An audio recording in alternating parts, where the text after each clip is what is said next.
గోవంత ముద్దాటలో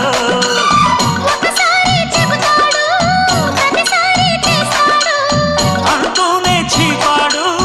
అందంతో రాపాడు